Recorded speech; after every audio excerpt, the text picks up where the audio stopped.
Sa iba pang mga information guys, abang-abang lang kayo kung ano yung mga ginagawa namin.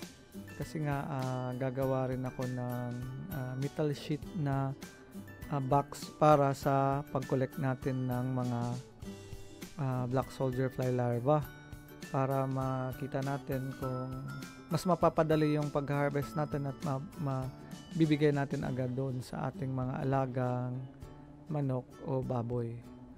So, abangan nyo yan sa susunod na mga video natin at mag-upload ako habang nandito pa ako sa city. Mag-upload ako ng mga ganoon na content. Dahil sa season na to, season 2 ng ating RNG Surigao, ay patungkol lahat ito sa ating pag-aalaga ng black soldier fly. So, ayun guys, kung gusto niyo yung mga content natin regarding sa mga pagpa-farm natin at sa black soldier fly, hingin ko po ang inyong suporta na mag-subscribe at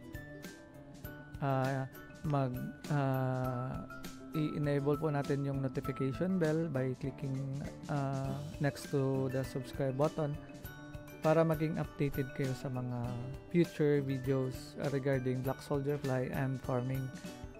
Salamat guys sa panonood at happy farming!